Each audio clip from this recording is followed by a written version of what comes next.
बिस्मिल्लाहिर्रहमानिर्रहीम।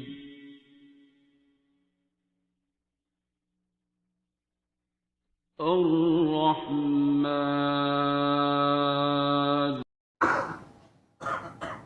लम्स की काकी जी ने जो रिसर्च कर रही थी वो डिपॉजिट करा दी है, अप्रूव नहीं हुई, हो गई है, डेट आ गई है, ए आ गया है, अच्छा ग्रेड भी आ गया है माशाल्लाह।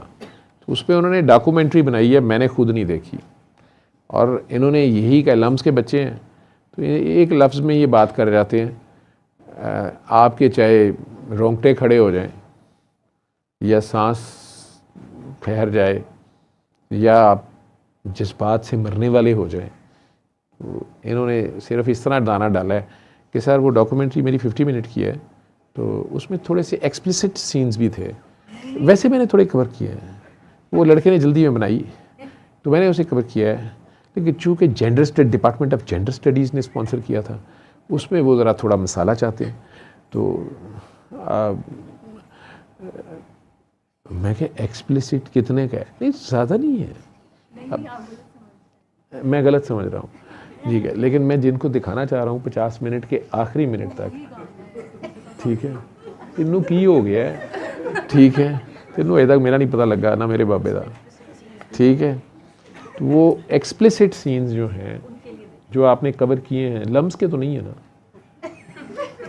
नहीं है, अच्छा ठीक है, बाबा, अच्छा इसने उसका टॉपिक रखा है बाबा सैयद सफदर बुखारी पीर काकी ताड़,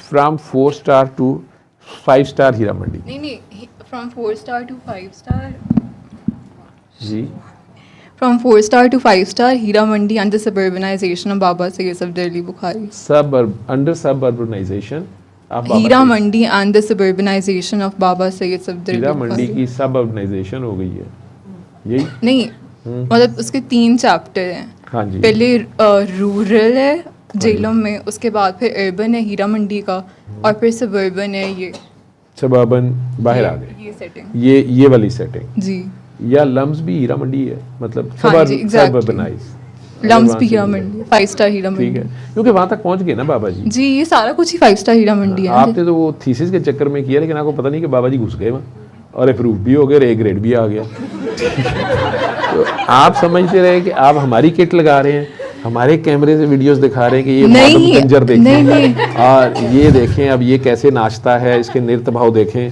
और सूरह रहमान के नाम पे क्या ड्रामा हो रहा है, और बाबा किस तरह से ट्रांसफॉर्म हो गए लोगों को दीन ईमान, और पता नहीं किस किस से खेल रहा है इज़्ज़तों से और पता नहीं क्या, तो बाबा अपनी जान के हथेली पे रख के हीरा मंडी से सरबरबनाइज हो गया, ठीक है, और लम्स वाले अपनी इज़्ज़त हथेली पे रख के जो है हमें नचाने आए, और अब पता ये चला कि लम्स वालों ने खुद ही प्रूव कर दिया। आज से 3-4 साल पहले सूरह रहमान पे सेमिनार लम्स में रखा गया, और वहीं के फैकल्टी मेंबर ने रखा, इतना ज़्यादा क्रिटिसाइज़ इनसाइड द यूनिवर्सिटी हुआ, वो मैं ईमेल्स तो नहीं पढ़ी मैंने, लेकिन जो मुझे इन्फॉर्मेशन मिली, और जिस टीम ने सबसे ज़्यादा किया, और फिर उन्होंने लिखवाया भी है अखबारात में, मेरे बारे में भी उनमें से एक का भाई ने लिखा, मुझे सबका पता है, ठीक है, तो तमाशा लगा दिया गया और ये कहा गया कि जी ये साइंस की तौहीन करने की कोशिश की जा रही है, मतलब ये सूरह रहमान से इलाज, वो एक पागल सा डॉक्टर और उसका भाई और ये और वो चीखें, वो धाड़ें और वो सारा कुछ, तो बहरहाल जो उस वक़्त वीसी साहब थे उन्होंने स्टैंड तो लिया, उन्होंने तो कहा कि नहीं आप करें, ये सारे फोरम हर चीज़ होती है, लेकिन वो इतना हो गया, बदमज़गी हो गई कि उन्होंने कहा कि ठीक है रहने देते हैं। इस लफ्ज़ बोले, तारिक साहब ने सेमिनार रखा था, तारिक साहब ने लफ्ज़ बोले उस बंदे से, उन्होंने कहा कि ये अब इस टॉपिक पे तुम ही काम कराओगे। वो स्पेशली खैर चल के उनके पास आया माफ़ी मांगने, ये मॉडर्न लोगों का ये होता है, ये काम दिखा के तो बाद में ज़िम्मेदारी नहीं ले रहे होते। हरकत करके, बुज़दिल लोग होते हैं, बेईमान जो इंसान होता है वो बुज़दिल होता है। वो कि मैंने तो कुछ किया ही नहीं, आप मेरे साथ क्यों गर्म हो गए। ठीक है, तो बहरहाल बात आई गई हो गई। आज उन्हीं साहब के अप्रूवल से उनकी नाक के नीचे ये सारी रिसर्च हो गई, प्रेजेंट भी हो गई। कुछ और ऐड कर दूँ? जी जी। अब उन्होंने नहीं कहा है कि इस पे आगे पीएचडी करो। अब वो कह रहे इसके ऊपर आगे पीएचडी करें। वाह, ठीक है, वाह। सो ठीक है, बल्कि वाह वाह वाह वाह, वाह, ठीक है। इस पे तो बाबा जी के साथ टोस्ट बनता है। तो बाबा जी पुराने फ्राडी हैं, बाबा जी नहीं छोड़ते, जिधर उन्होंने हाथ डाला ज़िंदगी में मैंने देखा है छड्डिया नहीं उसमें। ठीक है, और जो कोई उनके पास से भी गुजर गया ना, जो इस चक्कर में देखने आया कि ए काकी ताड़े ये क्या है, मैंने चाहे 10 साल बाद देखा है उसको, वहीं पे देखा, उसे बाबा जी ने काम लिया। ये नहीं अपनी मैं नहीं मनवाई उसे, बाबा जी तो पर्दे में चले गए, लेकिन बाबा जी ने उसे डिस्कार्ड नहीं किया। जो उन पे गंद उछालने आया है, उन्हें क्रिटिसाइज करने आया है, अंडरमाइन करने आया है, मैनिपुलेट करने आया है, मैंने बाबा जी को जिस खंदा पेशानी से उसको गले लगाते देखा है, क्योंकि वो हर वक्त इसी एहसास में होते कि ये मेरे रब की तरफ से है। तो अगर रब ने मुझे यही दिया, मेरे इससे यही आया है, तो 100 बिस्मिल्लाह। मैं आपको बता नहीं सकता कि जिस तरह मलामत को उन्होंने निशाने हैदर की तरह अपने ऊपर सजाया, ठीक है, वो कायनात का कोई बड़े से बड़ा जो है ना सच्चा फील्ड मार्शल भी शायद उतनी ईमानदारी से अपने टैग ना बैज ना लगा सका हो जिस तरह के उन्होंने मलामत को गले लगाया। उस जगह पे काम करते हुए, यानी उस गटर को साफ़ करते हुए, मैंने उन्हें एक लम्हे को भी जो है वो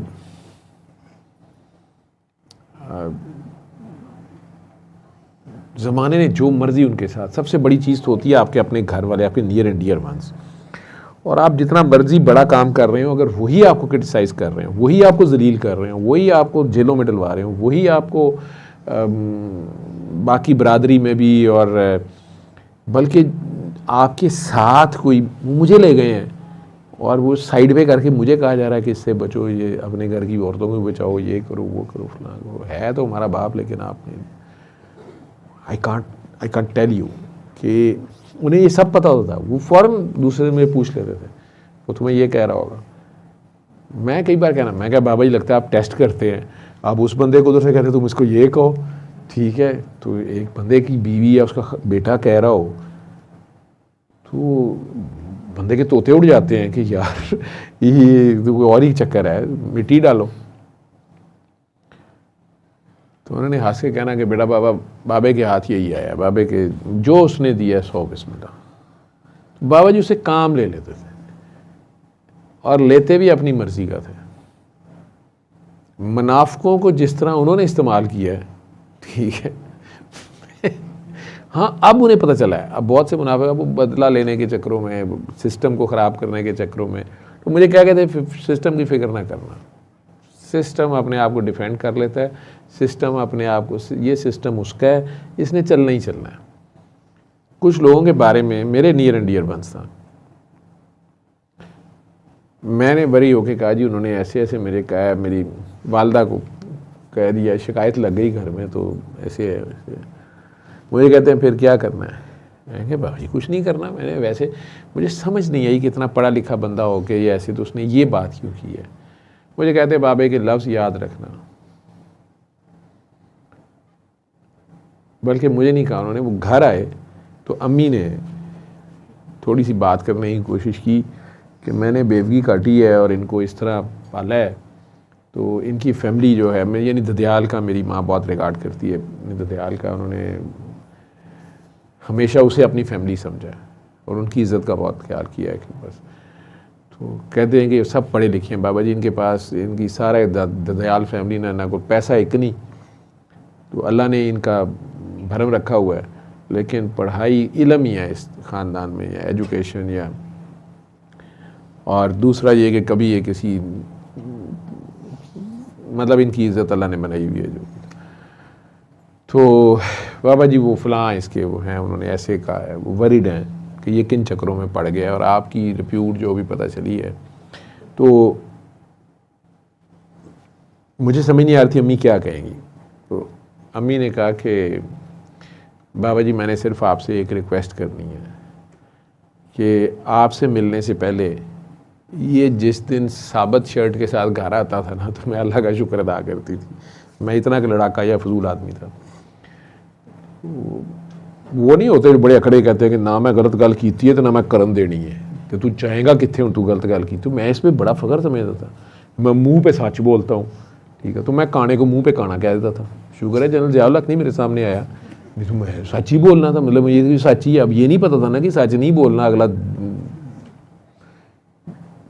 मुंह तोड़ देगा या कोई और ही हरकत कर देगा, लेकिन हम कह देते थे। चोर को पकड़ के, सोफिस्टिकेटेड जो 5 स्टार चोर होते हैं, तो उनको मुंह में कह देना कि आप करप्ट हैं, तो आप या करें कुछ, मतलब ये क्या कर रहे हैं आप, तो वो फड्डे हो जाते थे। या गाली नहीं बर्दाश्त होती थी। अब पता नहीं क्या चेंज आई है, अजीब बेशर्म कर गए बाबा जी, लेकिन वो हो जाते थे फड्डे। तो अम्मी को कहती हैं कि अम्मी ये कहती हैं कि मैंने इन्हें यही सिखाया, इनके ख़ानदान में एक चीज़ ये है कि बड़ों की इज़्ज़त करनी होती है। बड़े बड़े ही रहते हैं, छोटे छोटे ही रहते हैं, चाहे जो मर्ज़ी हो जाए। तो लेकिन इसका मैं आपके मामले में देख रही हूँ, ये इसको सारी चीज़ें अब ये बर्दाश्त करता है, इसमें बड़ी तब्दीली आ गई है, लेकिन ये आपके बारे में कुछ नहीं सुनता। और अम्मी को पता था कि मैंने अम्मी जी को भी कह दिया था कि मेरे आपने इस काम से नहीं आपने बीच में आना, मैं माफ़ी चाहूँगा, मुझे ना फिर कहिएगा, मैं आपकी ये बात नहीं मान सकूँगा, मैंने ऐसे कह दिया था। तो उन्हें कुछ अंदाज़ा था कि मैंने माँ से कभी ऐसे बात की नहीं थी। तो उन्होंने अम्मी से, बाबा से बात की कि बाबा मुझे डर है कि ये अपने ननिहाल या ददयाल किसी बड़े के साथ ये बदतमीज़ी ना कर दे, क्योंकि वो तो अपने एंगल से देखते हैं। ठीक है, इसको आपका जो भी पता चल गया है, चलें, इसकी आपसे अम्मी की टर्में अपनी होती थी, एरिया थोड़े ना सच्चियाँ लग गई ने, पता नहीं क्या मतलब होता है सच्चियाँ लगनियाँ, सच्चियाँ लग गई ने, लेकिन तुसी ना इनू समझा दिओ कि गल नू बर्दाश्त करे, जे कुछ कवे तो चुप रह, इनू कहे कि चुप रह ले, एक चुप ते पुत 100 सुख। क्योंकि करने वाले ने बात भी पब्लिक में की थी किसी शादी ब्याह पे, तो मैंने सिर्फ वालदा को कहा था कि मैंने आज तो कुछ नहीं कहा, लेकिन सेकंड टाइम मैंने मुंह तोड़ देना इस बंदे का। तो उन्होंने कहा तुम्हारा से बड़ा, इतना बड़ा ये वो, तो मैंने कहा नहीं, मैं चुप रहा। लेकिन अम्मा को पता था कि ये अम्मी जी को ये अब इसने एक बार कह दिया है, अब इसने बल्कि इस मौके का तलाश देना। वो कई बार मुझे कहती होती थी पहले कब जो था कि मैं अगले बंदे को जान के भी प्रोवोक कर लेता था, जान के वो सिचुएशन क्रिएट करता कि ज़रा मेरे सामने करना गल। तो उसके बाद फिर वो जो भी मेरा स्टाइल था गलत था, जो भी था, जवानी थी या बेवकूफ़ी थी। तो मम्मी कहती तू बल्लियों पैसे दे के लड़ाई लड़ना है, कई बार वो बोलती थी, या बुरे को उसके घर तक छोड़ने चला जाता है। अब इस रिप्यूट वाले बंदे के बारे में वो ज़रा शुरू में उन्हें तो कुछ चेंज नज़र तो आ रही थी, लेकिन थोड़ी मेरा ख्याल है उन्होंने हिफ्ज़ मातकद्दम के तौर पे बाबा जी को साथ मिलाने की कोशिश की। ये उन्होंने देख लिया था कि बाबा जी से जो कह देंगे वो फिर नहीं होगा। तो उन्होंने बड़ी बात सारी सुना के तो कहती हैं कि इन्हू समझाओ कि चुप कर देना इस मामले में। तो बाबा जी ने पहले मुझे कहा ओए खबरदार,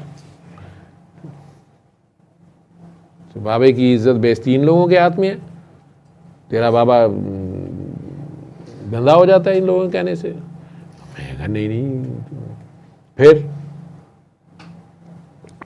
और बेटा बाबा बहस भी नहीं करते, और मेरे बारे में कोई तकरीरें दलीलें देने की भी ज़रूरत नहीं है। सूरज को दलील की ज़रूरत होती है, उस सूरज पे तो तरस आना चाहिए जिसके लिए दलीलें देनी पड़े।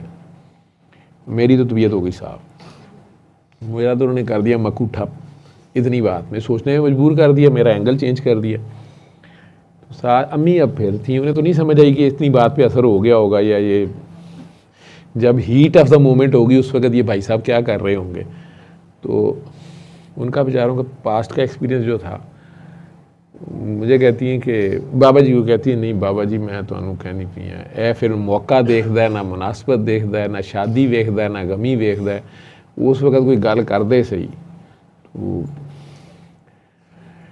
अब आए कहते कुछ नहीं होता। अम्मी कुछ हौसला गया, साथ ही कहते हैं काकी जी मेरी भी एक बात याद रखना। अब मुझे ही कहते हैं, मैं क्या बाबा जी असल में उस बंदे ने, मैं फिर दोबारा ना मुझे गुस्सा आ गया, मैं कहा जी उसने ऐसे, और मेरी बात बाबे के लफ्ज़ भी याद रखी। और अम्मी को कहते हैं आप काकी जी परेशान नहीं होना, लेकिन अभी तुम देखना यहाँ होता क्या क्या है इस मुल्क में, इस ज़मीन पे। ये जो इतना आसान तरीका इलाज आया ना इधर ही, तो उसने कुछ सोच के भेजा है। मेरे लफ्ज़ याद रखना, इन सब ने आखिर में इधर को भागना है। ये खुद इसी को फ़ोन कर करके पूछेंगे। अम्मी कहते जनाब को पूछेंगे वो कैसे करने। इन 20 सालों ने उनमें से एक बंदा नहीं छोड़ा जिसने आके ना कहा हो यार वो कैसे करना, या हमारे लिए भी दुआ करना, या वो करवा देना, ठीक है अच्छा वो कैसे करना है, या हमने तो 7 दिन किया है वो हमारा तो नहीं हुआ, क्यों किया आपने। और जब वो क्रिटिसाइज़ कर रहे होते थे तो वो मैं बता नहीं सकता कि वो बिद्दत से लेके कुफर तक के फतवे मैंने सुने। वक्त गुज़रा और बाबा जी की बात मैंने सामने पूरी होती देखी, और वो सभी को इधर आना पड़ा। लम्स का भी यही हुआ, और आज वो साहब कह रहे हैं कि PhD भी करें इस पर, तो करें। खैर तो डॉक्यूमेंट्री और आपके दरमियान में मैं नहीं हायल होता, आपका शौक़ शायद। आवाज़ इसमें चली जाएगी, सारा कुछ चला जाएगा। चले हम लाइव ही आप लोगों को दिखा देते हैं। ये फर्स्ट टाइम लाइव जा रही है, मैं भी फर्स्ट टाइम देख रहा हूँ, मुझे भी नहीं पता कि ये कितनी का एक्सप्लिसिट है, इसलिए मैं पहले से डिस्क्लेमर दे रहा हूँ कि आप में से जिन साहिबान को अगर इसमें कोई बेहूदगी, बेपर्दगी, नंग नज़र आए, तो चूँकि ये उनके थीसिस का हिस्सा है, वो जो भी दिखाना चाह रहे हैं, या कोई XXX मवाद है, या 4X है, या 5X है, या सिंगल X है, या जिन लोगों को बाद में मायूसी हो कि की ऐसी गल सी बहुतियां तो मैं राती सोने तो पहले 3-4 वेख के सोना, सवेरे फजर पढ़ ली दिए। तो दोनों सूरतों में भी अगर आप मायूस हों तो मैं माजरत चाहता हूँ। हो सकता है ये उतना एक्सप्लिसिट ना हो जितने आप खुद हैं, तो मतलब हर कंजर पे एक कंजर है, तो हो सकता है कि आप ज़्यादा हों एक्सप्लिसिट, लेकिन कहीं दीप जले कहीं दिल, और ये तो दीपिका का कह रहे हैं कुछ, तो चला दें। दूसरा एक डिस्क्लेमर और रह गया, आप में से जो लोग मुझे ये समझते हैं कि मैं कोई बहुत पहुंची हुई चीज़ हूँ, या कोई मजहबी नाउज़बिल्ला कोई आलम हूँ, शख्सियत हूँ, मैं एक गुनाहगार इंसान हूँ, और एक ही तारुफ है मेरा, मैं डॉक्टर हूँ। चूँकि आज भी मुझे मेरे कुछ करीबी कोलीग्स ने मुझे स्पेशली पूछा कि जी फ़लाँ बंदे का हम सोच भी नहीं सकते थे कि उसने कल ये बात की, और वो उसका तो आपका साथ से 20 ईयर्स का है या उससे ज़्यादा का है, तो how come this is possible. मैंने कहा देखो मेरी बात सुनो, आप 3-4 लोग थे, मैंने कहा आप मेरे सख्त खिलाफ थे, आप मेरे कुलीग थे, लेकिन आप ओपन क्रिटिसाइज़ करते थे, मुझे अच्छा लगता था कि ओपन क्रिटिसाइज़ करते थे। लेकिन एक वक्त आया आपको इस रेमेडी की ज़रूरत पड़ी, आपने मेरे से उसी तरह ओपन में पूछा, मैंने आपको बताया, अल्लाह ने भला कर दिया। अब आप फिर आ गए एक दिन लिस्ट लेके, मैंने कहा यार एक बार और कर लो, लेकिन तुम लोगों को खुद बताया करो, ठीक है। उसके बाद आपने मेरी इज्जत करनी शुरू कर दी, मुझे पता नहीं क्या बनाना शुरू कर दिया, मैं अगर आपको बार बार कह रहा था कि यार मैं वही डॉक्टर जावेद हूँ जिसे तुम नंगा क्रिटिसाइज करते थे या डिसलाइक करते थे या मेरी बात को तुम नहीं मानते थे, फिर अल्लाह ने तुम्हारे पे ये बात खोल दी, आपका भला हो गया, 1 बार 2 बार, अब 100 बार भी हो रहा है, इसमें मेरा कोई कमाल नहीं, मैं वही डॉक्टर जावेद हूँ। और ये सारा कुछ आपका अल्लाह कर रहा है, मैं नहीं कर रहा, आपके और अल्लाह के दरमियान है। मैंने सिर्फ एक तरीका बता दिया, इससे ज़्यादा नहीं, ठीक है। लेकिन आपने मेरे से कोई ऐसी अटैचमेंट डेवलप कर ली, आपने मुझे पता नहीं क्या बनाना शुरू कर दिया, और साथ ये भी शुरू कर दिया, ये सोचना शुरू कर दिया कि जो मैं ते सारा वो हुण कोई नहीं है, और प्लस ये भी फॉर ग्रांटेड ले लिया कि अब आपके सारे काम होते ही जाने हैं। तो जिस वक्त वो काम नहीं हुए या आपको लगा कि ये काम तो सर कर सकते थे या करवा सकते थे और सर ने मेरा नहीं किया, तो फिर आप डिसअपॉइंट होते हैं। तो चाहे आपका 20 साल का साथ हो या 2 साल का साथ हो, फिर आप गुस्सा खाते हैं। मैं बार बार डिस्क्लेमर इसीलिए दे रहा होता हूँ कि आप मेरा बुत ना बनाएं, मेरे से तवक्कात ना वाबस्ता करें किसी भी किस्म की, अच्छी या बुरी, और मेरे से अकीदत ना डेवलप करें। मेरे में नहीं है वो चीज़, या आप जो भी मुझे समझने में वो नहीं हूँ। मैं एक डॉक्टर हूँ, एक आम सा बंदा हूँ और गुनाहगार भी हूँ। शायद आपको मेरी 24 आवर्स की अगर वीडियो अल्लाह रहा ना करे कहीं चला दे, तो शायद आप लोग मेरे पे थूकना भी ना पसंद करें। जो इतना हम्बल होके सबक दे रहा है और फलाना कर रहा है, मैं पता नहीं कहाँ कहाँ फिरौन बना होता हूँ, क्या क्या कुछ कर रहा होता हूँ, या कितना एक्सप्लिसिट हूँ। ठीक है, एक्सप्लिसिट लफ्ज़ मुझे घुस गया है, तो मुझे खुद हो रहा है। आपको पता है पाकिस्तान में, दुनिया में पाकिस्तानी नंबर 1 किस चीज़ में है, ठीक है। तो उसमें आज भी एक खातून बाहर के मुल्क से मुझे फ़ोन करके कह रही थी कि ये पाकिस्तानी मर्द क्यों इस तरह ताड़ते हैं। मैं कह जी किस तरह ताड़ते हैं, कि ये बहुत कोफ्त होती है। देखिए हम इधर भी रहते हैं, मैं इधर मल्टीनेशनल है ये सारा इलाका, तो और भी मर्द होते हैं, लेकिन मैं आपको बता दूं कि ना पब्लिक माल पे भी ना, मैं अचानक जब घूर कर देखती हूँ ना, वो आगे पाकिस्तानी होता है। मैं कहा बीबी हमारी एक्सरे MRI मशीनें हैं हमारी आँखों में, ठीक है, तो हम असल में माल देख के चेक करके लेते हैं, ठीक है। तो अब हम क्या करें। उन्होंने कहा डॉक्टर साहब भूखी नजरें हैं। मैं कहा बीबी ये सदियों की भूख है, ये कैसे जाए, ठीक है। ये डॉक्टर साहब मुझे बताए ना यहाँ गोरे क्यों नहीं है ऐसे। मैं कहा बीबी उन्होंने का इन्ना माल नंगा ही तुरया फिर रहा होंगे, ठीक है, वो 24 घंटे बकर मंडी गए होंगे, ठीक है। उसमें उनका मसला ही कोई और है, तो हमारे मसले कुछ और है। हमने अपना बकरा भी लेना है तो उसको भी शर्मा के दे रहे होते हैं। खसी है ना।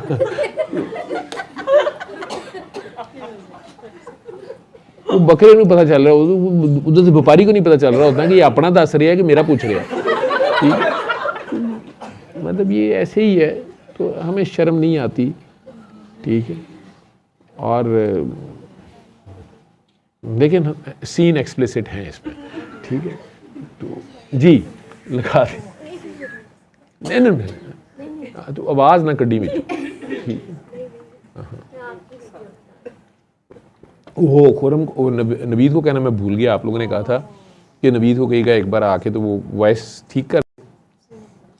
अच्छा सेशन जो है वो तो ईद वाले दिन बन रहा है, तो करना है या छुट्टी करनी है। नहीं अगले दिन नहीं, मेरे काम में रहने दे, दूसरे दिन रहने दे। फिलहाल उसी दिन होगा, ठीक है। तो ये एक काकी जी की आवाज़ है, तो नहीं वो आजकल अमूमन घरों से यही आवाज़ें आ रही होती हैं, तो पता चलता है इन्होंने ले लिया बकरा, ठीक है। लेकिन ज़रा कमज़ोर है, इस तरह की आवाज़ें आ रही, ठीक है। अब हसान जैसे बच्चे जो हैं, अब इन्हें अगर अब्बा बकरा नहीं लेके देता तो ये बिल्ली ले लेते हैं, ठीक है। दूसरों के घर से मैं की आवाज़ें आ रही होती, ये अपनी बिल्ली की दुम दबाता तो कहती म्याऊं बिल्ली, लेकिन उसको वो नाराज़ ही इसलिए कि उसे घर वाले बिल्ली भी नहीं लेके दे रहे। यही मसला है ना तेरा, ठीक। बीबी हूँ तुसी एक्सप्लिसिट चलाओगे भी,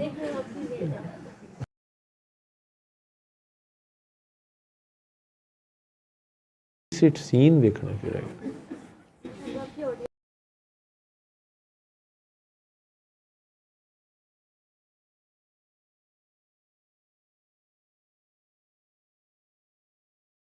ताड़ू तो बाबा पीर का की ताड़, गोभी का की कंजरी, हीरा मंडी, और ये बड़े बड़े ताड़े शहबाज शरीफ ताड़े, नवाज शरीफ ताड़े, तो कल्चर सकाफत बैन अवी सतह पे हम सफारत कर रहे हैं मौसीकी के ज़रिए। ये वो फनकार और वो परस्तार, तो इसमें और नक्स ये है कि मैं तो कह रहा हूँ मौसीकी इस्लाम में हराम है। अब बच्चे को भी पता है, लेकिन मेरे मुल्क की बदकिस्मती है कि मौसीकी को पतरी क्यों माशरे में अपना लिया है, और शायद वो हलाल समझते होंगे तो अपनाया होगा। इतनी फोश मौसीकी और इतने फोश फाश किस्म की उड़ियान किस्म के ये आपके शार्ट्स आ रहे हैं, फोटोज आ रहे हैं अखबारों में, तस्वीरों में, पोस्टरों पे, पता नहीं उस पर इस्लाम को क्यों नहीं आ रहा है, एहसास हो रहा है। आज तो अल्लाह का फजल से काकियत तरक्की कर गई है। यहाँ लाहौर में भी पेंटें पहनती हैं, निकरी भी पहन रही हैं, स्कर्ट भी पहन रही हैं। पत्नी मौलवी को ये इस्लाम खतरे में नजर क्यों नहीं।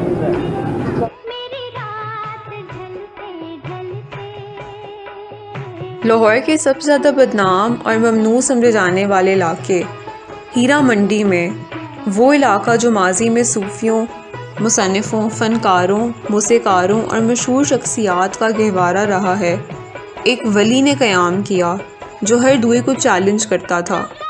पाकीज़ा और नापाक, मुअज़्ज़ज़ और मरदूद, ज़ाहिर और पोशीदा। ये कहानी है बाबा सैयद सफदर अली बुखारी की, एक मलामती सूफ़ी जो कलंदरी, चिश्ती, सुहरवर्दी और वैसी सिलसिलों से जुड़े थे। उनकी मौजूदगी ने कभी हीरा मंडी की तंग गलियों को मुनव्वर किया, और आज कई बरस बाद भी उनकी याद लाहौर के जदीद और पोश मज़ाफ़ाती इलाकों में ज़िंदा है। जहाँ पहले 4 स्टार तकद्दुस था, एक ऐसा मुकाम जहाँ गुनाहों का इर्तिकाब खुलेआम होता था, अब एक 5 स्टार मज़ाफ़ात में बदल चुका है, जहाँ जदीदियत, तहज़ीब और तरक्की के पर्दे में मुनाफ़क़त छुपी होती है और बुराइयाँ खामोशी के खिलाफ में लिपटी होती हैं। सवाल ये है, जब एक वली हिजरत करता है तो उसका क्या मतलब है? जब ईमान और रूहानियत मुख्तलिफ समाजी और मकानी सयाक़ो सबाक़ में ढलती है तो क्या बाकी रह जाता है?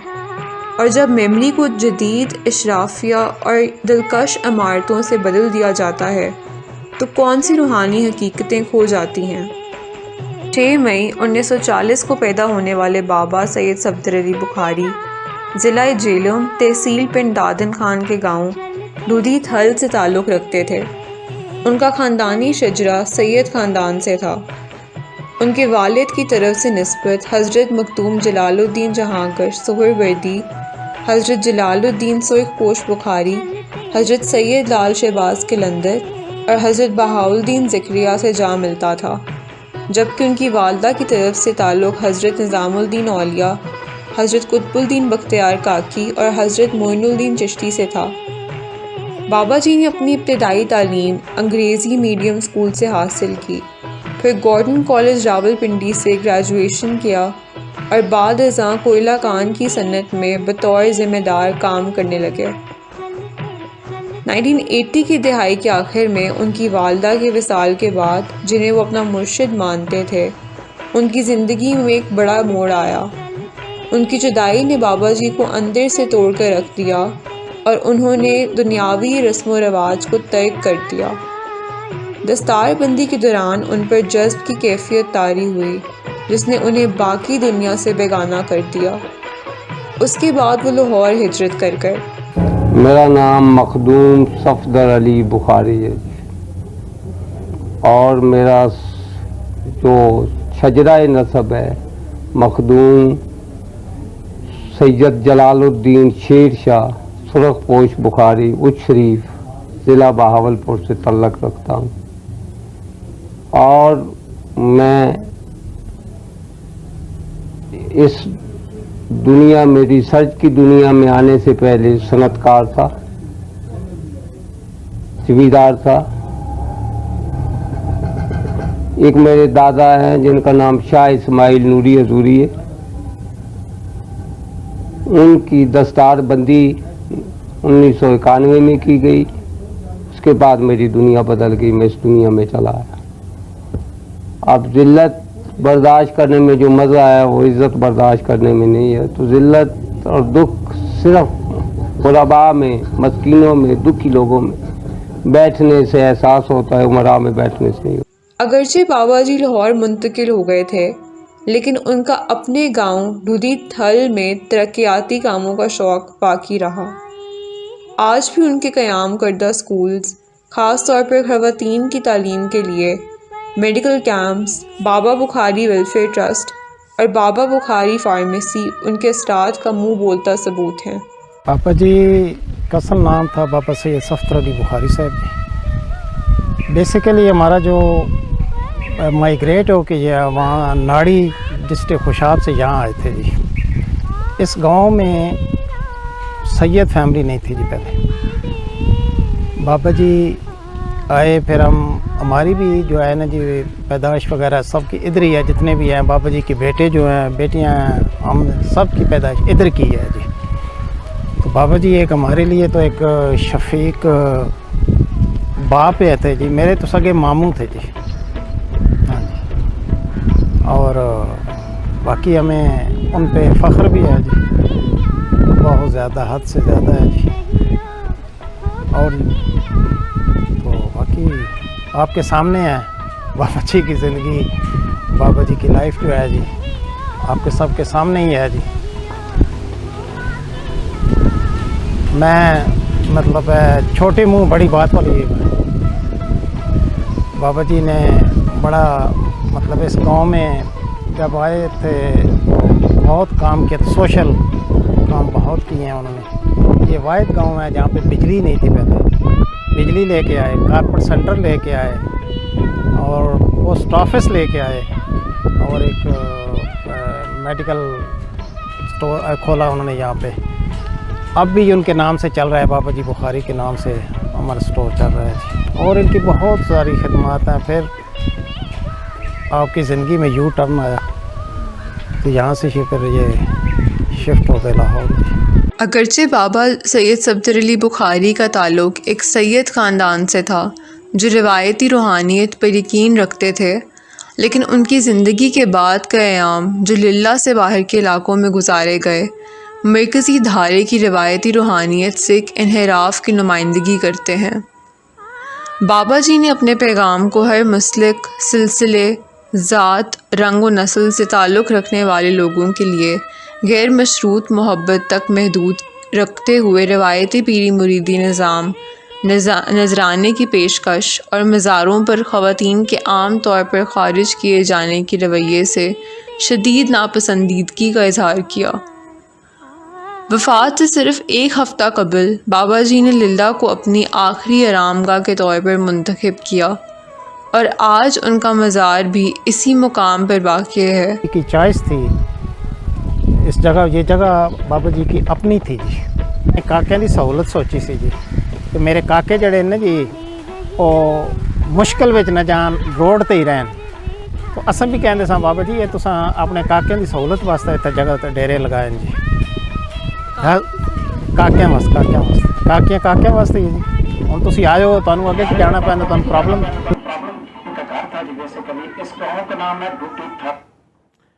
ये जो बात कर रहे हैं खुद ही कर रहे हैं। बाबा जी के भांजे हैं, बाबा जी की सिस्टर, इकलौती सिस्टर के बेटे हैं।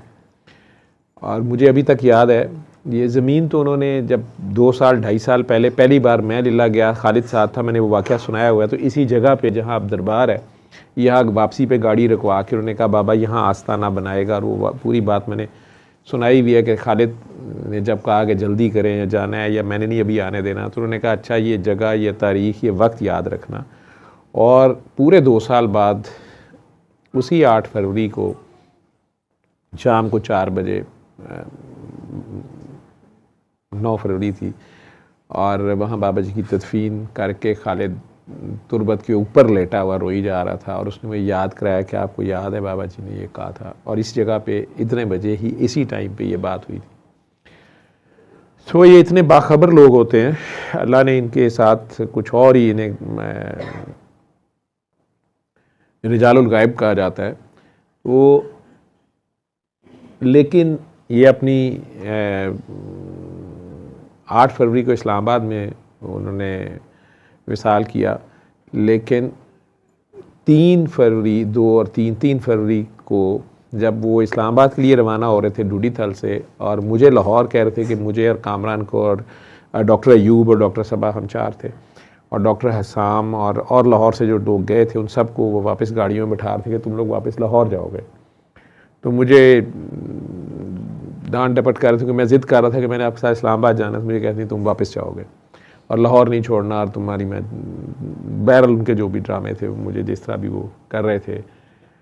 तो उस वक्त उन्होंने अचानक मंशा भाई को वहीं खड़े, मंशा साहब को भी याद होगा, वो पास खड़े थे, वो मुझे साथ तसल्ली दे रहे थे कि नहीं बाबा जी 5 दिन में आ जाएंगे, और इस्लामाबाद वाली भी 2 काकियाँ मुझे लगी हुई थी कि आप परेशान ना हो, 5 दिन बाद आप बाबा जी हमसे ले लीजिएगा यहाँ पे, और दे दिए उन्होंने 5 दिन बाद किया मुझे बाबा जी। लेकिन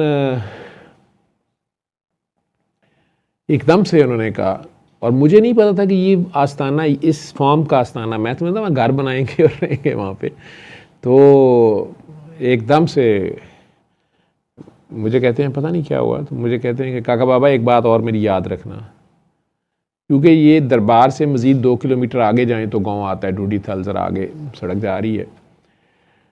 तो मुझे कहते हैं कि वहाँ देखूंगा ना बाबे को कौन कौन मिलने आता है, 27, 28, 29 ज़िलहज रहती दुनिया तक फैज़ आम के दिन होंगे, कोई आ जाए। और ये भी अब देखेगा फिर बाबा कि कौन लाहौर से सीधा इस्लामाबाद या इस्लामाबाद से सीधा लाहौर चले जाता है और कौन बाबा को मिलने आता है। तो मैं परेशान था, मेरा था कि मैंने बाबा जी अभी मुझे लगे मैंने इस्लामाबाद साथ जाना है, और ये क्या लगे हुए हैं। तो एकदम से मुझे कहते हैं कि किसी बात पे वो नाराज़ हो गए, पता नहीं उन्हें क्या गुस्सा चढ़ गया, वो बात पर्सनल है, लेकिन एकदम से कहते हैं कि डूडी थल की ज़मीन जहन्नम से बदतर है, तुमने यहाँ नहीं आना। और मंशा भाई को बड़े गुस्से से कहते हैं ओए काका तुम भी ये ध्यान कर लो। और मुझे कहते काका बाबा, मैं था, कामी था, डॉक्टर साहबा थी और बाकी लोग खड़े थे जो भी, वहाँ आने अपना जो मनोरंजन करना है, ढोल ढमक्का करना है किया, बाबे के साथ बाबे को सलूट मारा, वापस गए। आगे अब इधर आना है नहीं आना देख लेना, कोई सीधे मुंह बुलाएगा तो ठीक है, नहीं तो कोई ज़रूरत नहीं है बाबे के नाम पे शहीद होने की। और उन्हें एकदम से मंशा भाई कहते हैं ओए तुम भी याद रखना, उधर मेरे दरबार पे मेरे किसी काके काकी को किसी काम से मना ना करना, ना वहाँ चौधराहट जमाने की कोशिश करना। खबरदार मैं बता दूं, इस गलत फहमी में ना रहना कि तुम सैयद हो या मेरे बेटे हो। अब बाबा नंगी तलवार होगा, मेरे किसी काके काकी से वहां पंगा ना लेना, बाद में गिला ना करना कि इज्जत भी गई।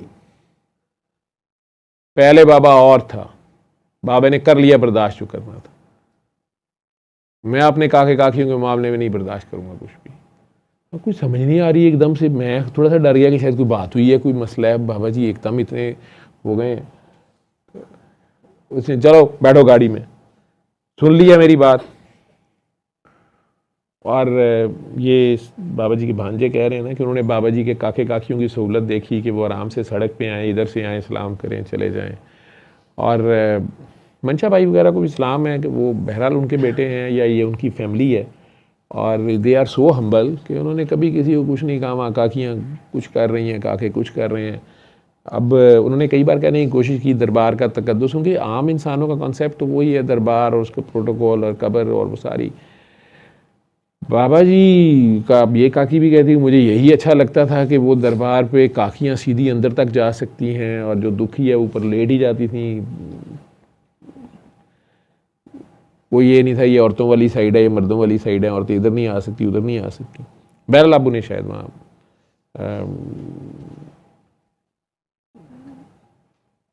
जो भी नापसंद है, लेकिन बर्दाश्त तो करती हैं।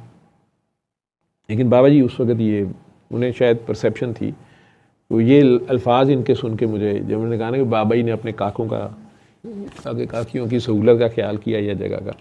लेकिन बहरहाल ये उनका, क्योंकि वो आबाई कब्रिस्तान जो उनका है वो गांव के साथ पीछे है और वो अलहदा है, ठीक है।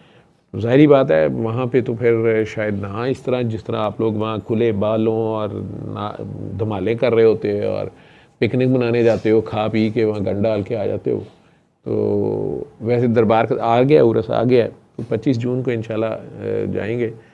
मैं ख्याल 28 ही बनेगी उस दिन, 28 को मैं जाता हूँ।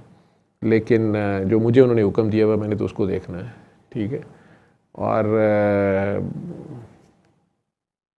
वहाँ दरबार के तकद्दस का बहरहाल ख्याल किया करें और तालों वालों से ना घबराया करें। अगर किसी ने मेन गेट भी बंद कर दिया, सड़क पे आप अपना मनोरंजन करें। बाबा को वहाँ कब्र में अंदर थोड़ा, बाबा एक जज्बे का नाम है, ठीक है। तो आप बाहर से आ जाएंगे, नहीं आपको मिलने देता, अंदर जाने देता है, या कोई ठेकेदार है वहाँ पे या कोई इजारादार है, कोई ज़रूरत नहीं है।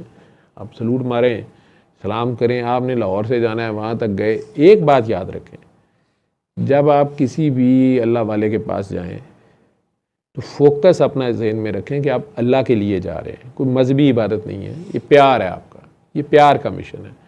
अपने प्यार में, ताज़ीम में जा रहे हैं, किसी अल्लाह वाले के पास जा रहे हैं या दरबार पे जा रहे हैं। तो अब आप जिस दरबार पे जा रहे हैं वो बाबा छोटा बाबा है, बड़ा बाबा है, जो मर्जी बाबा है। आज जब आप उधर जा रहे हैं तो फिर आप उधर जा रहे हैं, ठीक है।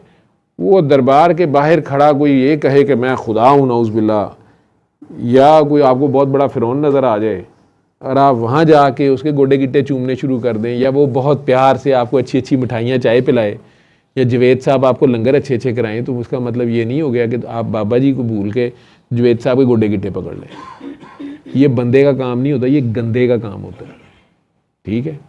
और वो जो आप लोग कई चीखते हैं ना कि हम बाबा जी के दरबार पे गए तो वो हमारा कैंसर ठीक हुआ था, हमारा ये ठीक हुआ था, हमारा वो ठीक हुआ था, तो वो, या मैंने वो बैठे बैठे फलाने की वीडियो सुनी, उसके बाद से मुझे वापस खून की उल्टियाँ शुरू हो गई हैं, मुझे ये शुरू हो गया। वो इसलिए शुरू हो गया कि आपने फोकस ख़राब किया, ठीक है। गर्जमंद दीवाना होता है, लेकिन उसका मतलब ये नहीं होता कि आप लॉज ब्रेक करते हैं। जहाँ से अल्लाह पहली बार मिला होता है, जिसने अल्लाह का पता दिया होता है, जिसकी वजह से आपको खुदा याद आया होता है, उस बेचारे का इतना ही रोल होता है। वो एक वापडा का लाइन मैन होता है, उसने पकड़ के खंबे से तार आपके घर में बिजली लगा दी, लेकिन उसकी इस एहसान को नहीं भूलना होता। सूरह रहमान अल्लाह की है, सूरह रहमान में शिफा 14 साल से है, अज़ल से है। बाबा जी ने सिर्फ आपको बता दिया, बाबा जी के किसी और मरीज़ ने, मेरे जैसे मरीज़ ने ठीक हो गया, आगे आपको बता दिया। तो जिसके थ्रू आपको शिफा मिली, शिफा है आपका दिल पाक हो गया, आपका दिल साफ़ हो गया, आपको अल्लाह से जोड़ दिया, आप अल्लाह से कनेक्ट हो गए, तो उसको बाईपास नहीं करना होता। आपने नमाज कायम का असूल ये होता है कि आप अपने इमाम पे आपका फोकस, जिसने आपको वो जो नमाज कायम कराई है उससे आगे जाके ना नमाज पढ़नी शुरू कर दें, या उससे ज़्यादा ना करना शुरू कर दें, आप उसके पीछे रहें। ये ताज़ीम का, अदब का दायरा भी होता है, ठीक है। तो किसी दरबार पे जाएं, ज़िंदगी में किसी दरबार पे जाएं, मजहबी तौर पे वैसे ही वो तो गुनाह कहते हैं, गुनाह होता जाना या कुछ जो भी है, मैं इस बहस में नहीं जाता। तो यानी जैसे आप मदीना मुनव्वरा, सरकार द्वारा मदीना मुनव्वरा, आप सिर्फ इसलिए जा रहे हैं कि सरकार का दरबार है वहाँ पर, या चले आप इसलिए जा रहे हैं कि उस मस्जिद में आपको 1000 नमाज़ों का सवाब मिलना है, 10,000 नमाज़ों का सवाब मिलना है एक नमाज के बदले। तो आप सरकार के दरबार जा रहे हैं, वहाँ आपको पता चले कि ये शहजादा सलमान इधर आए हुए हैं, तो उसी दरखास्त लैके उधर दौड़ जाओ, तो वाकई छितर पैने चाहिए, ठीक। तो आप शहनशाह ज़मां को छोड़ के उसके खादिम के पास जाके दरखास्तें ले रहे हो, टट्टी पेशाब मांग रहे हो, डॉलर मांग रहे हो, रियाल मांग रहे हो, तो वो आपके साथ चित्रों वाला सलूक होना चाहिए। सॉरी जी, बन गया जी। आए तशरीफ़ लाए तो इस जगह को ही उन्होंने पसंद किया। उनके मज़ार पर हर तबके, खित्ते और मज़हब से ताल्लुक़ रखने वाले लोग हाज़री देने आते हैं। 25 ईयर्स से बाबा जी के साथ हूँ और 6 ईयर इन लाइफ बाबा जी के साथ कंटिन्यूस मेरा एक जर्नी रही है। ड्यूरिंग माई स्टडीज़ 2000 में मेरी मुलाकात हुई थी बाबा जी से। ऑनवर्ड 2005 में बाबा जी का इंतकाल हुआ। तो बस खूबसूरत जर्नी रही है, बहुत खूबसूरत। उनका मेन मैसेज ये था कि अल्लाह की दुनिया बहुत खूबसूरत है और एक दूसरे की कदर करें, इंसान, ठीक है, और प्यार करें एक दूसरे से। फॉरगिवनेस पे फोकस ज़्यादा था उनका, और फोकस नहीं था, वो करके दिखाते थे। और वो कहते थे बेटे बाबे मेरे पास टाइम बहुत कम है, काम बहुत ज़्यादा है। और उनकी पब्लिक डीलिंग बहुत ज़्यादा अच्छी थी। और हर तरह के लोग उनके पास आते थे।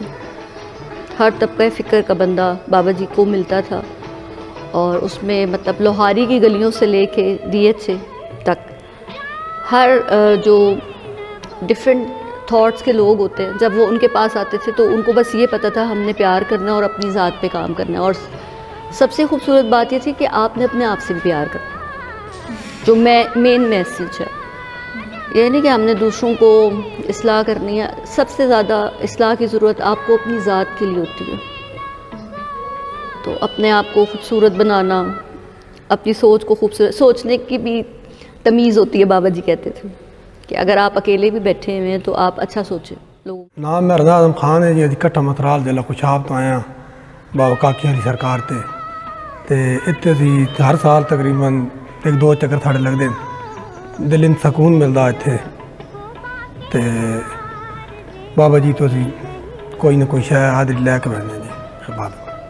तो कितने सालों से आप उनसे जुड़े हैं बाबा जी से, और अभी उनका मेन मैसेज क्या है? बाबा तो मुहब्बत ही बने दा जी, सन भी है पैगाम देना भी आलम इस्लाम दे तुसीं अपनी मुहब्बत फैलाओ ते भाईचारे का दर्स देना है। तो आप हम बाबा जी से कब से जुड़े हैं, कितने सालों से? तकरीबन हमें तो इधर 10-12 साल हो गए, 10-12 साल से। और आप साल में कितनी दफ़ा आते हैं, यहाँ आके क्या करते हैं? साल में 2-3 दफ़ा आते हैं।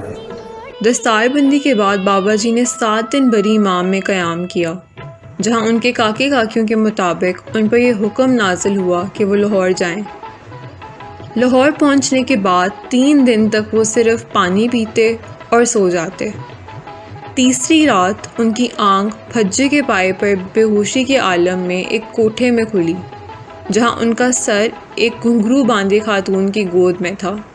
हीरा मंडी का जिक्र हमेशा सरगोशियों में होता है, मगर इस खामोशी में भी एक याद मौजूद है। ये एक ऐसा मरकज़ रवायात ज़िंदा हैं। बाबा जी ने इन गलियों में खामोशी, आज़ादी और मोहब्बत से चलना शुरू किया। उन ख़वातीन के साथ वक्त गुजारा जिन्हें मुआशरा कंजरियाँ कहकर रद्द कर चुका था।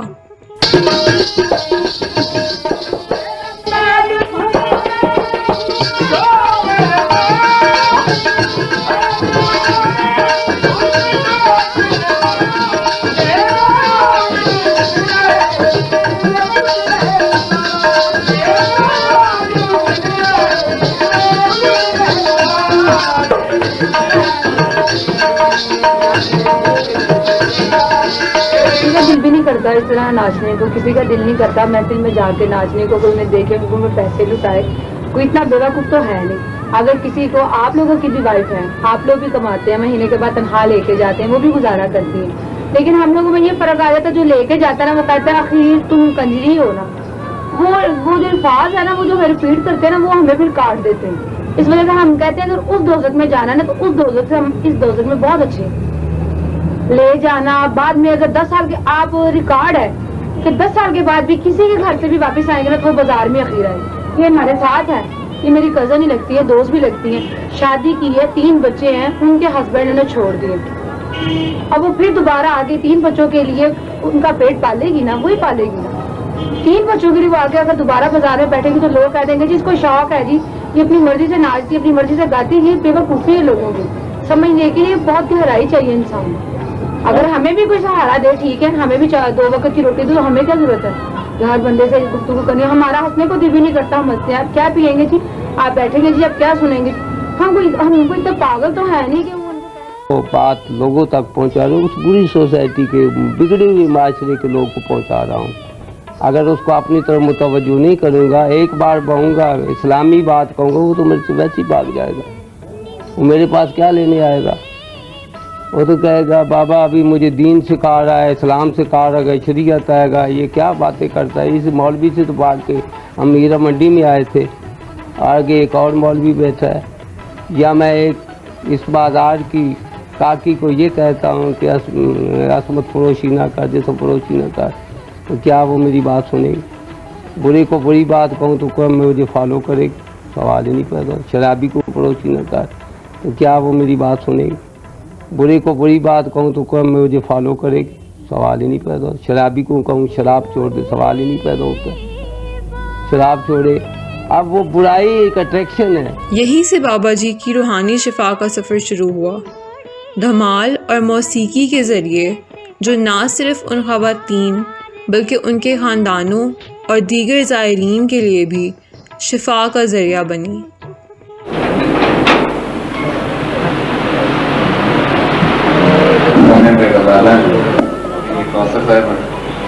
इन लोगों ने बाबा जी से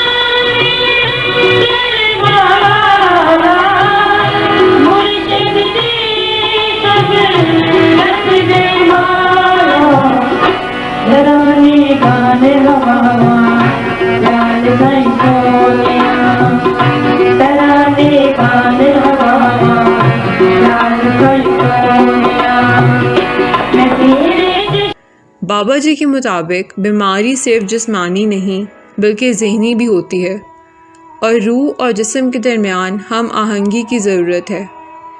वो लोगों को हदायत देते कि अपने दिल की आवाज़ सुनो और जान लो कि तुम अल्लाह के हजूर खड़े हो।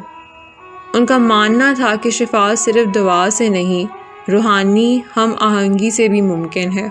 इस मकसद के लिए बाबा जी काकियों को अरफाना कलाम गाने और पढ़ने की हदायत देते थे और कमरे में मौजूद हाजरीन से फरमाते, अपनी धड़कन को महसूस करो और इसे दिल के कानों से सुनो और ये जान लो कि तुम अल्लाह के सामने खड़े हो। म्यूजिक में होता है वाइब्रेशन, तो अगर तो म्यूजिक का वाइब्रेशन किसी पर्टिकुलर प्लेक्सी के वाइब्रेशन के साथ मिल जाए तो वो प्लेक्सी को एक्टिवेट करना होता है। तो इस तरह डिज़ायर रिजल्ट जो है वो हासिल हो सकते हैं वाइब्रेशन से। जैसे मेरे ख्याल में हम सब ये बात जानते हैं कि कुछ ऐसे म्यूजिशियंस गुजरे हैं पास्ट में जो अपने राग से बारिश बरसा देते थे। शीशा तोड़ना बड़ा आम सी बात है। वजह यह है कि उस शीशे की जो फील्ड है, अगर सुर या राग जो है उस फील्ड के साथ आहम हो, कोऑर्डिनेट कर जाए या मिल जाए, सिंक्रोनाइजेशन हो जाए, तो वो उस अफेक्ट जो है, जो डिज़ायर अफेक्ट है, वो लाया जा सकता है। तो म्यूज़िक थेरेपी से होता ये कि जिस्म की मुख्तलिफ जो ये नर्व प्लेक्सीज हैं जिनका ताल्लुक डायरेक्टली और इनडायरेक्टली हार्मोनल सिक्रीशन से भी है, तो वो जब अफेक्ट होते हैं तो हार्मोनल सिक्रीशन अफेक्ट होता है। तो इस तरह इंसान की सेहत जो है वो बेहतर हो सकती है। काकियों की बुलंद और सुरीली आवाज़ों के साथ साथ तबले और हारमोनियम की मौसीकी भी माहौल को रूहानी रंग में ढाल देती। ताहम उन ज़ायरीन के लिए जो मौसीकी के निस्बत रक़्स को तरजीह देते, उनके लिए धमाल थेरेपी इस्तेमाल की जाती। इसके साथ क्लासिकल म्यूज़िक के साज, तबला और हारमोनियम बजाने वाले चंद फ़नकार स्टेज के एक तरफ बैठे होते। काकी अपने घुंघरू कस लेती और धमाल शुरू कर देती। मर्द हाजरीन का एक मजमा उसकी हरकत और सकनात को देखता, जबकि काकी रवायती लिबास में मलबूस होकर चमकदार और रंगीन लहजों में रक़्स करती। उसके पाँव पर पहने भारी घुंघरू हर कदम पर एक रिदम के साथ गूंजते और मेहंदी से रंगे नंगे पाँव ज़मीन पर पूरी ताकत से पड़ते। उसके चेहरे के तासुरात और जज्बात उसकी हरकत के साथ हम आहंग हो जाते।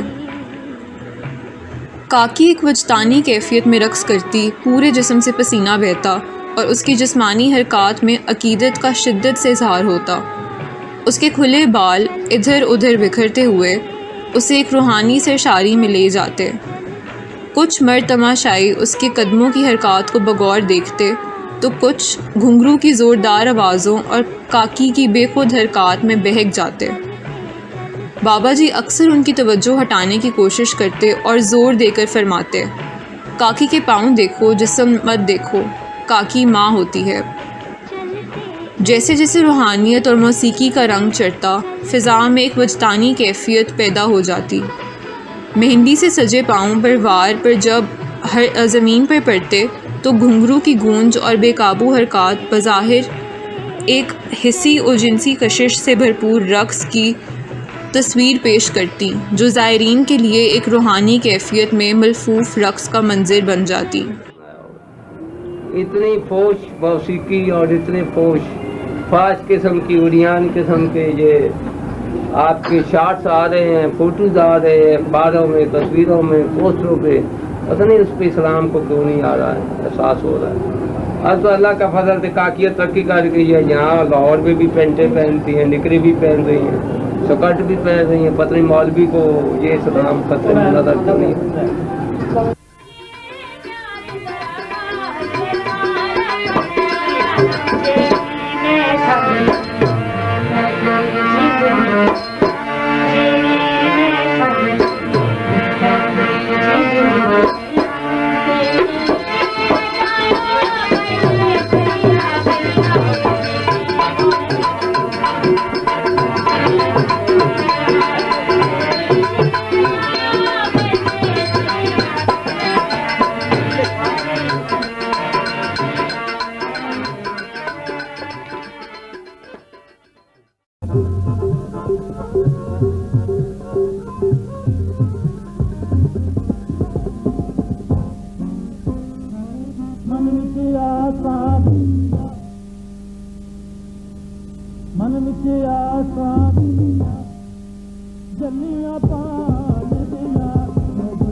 धमाल जो है वो बेसिकली एक स्टेट ऑफ एक्टेसी होती है।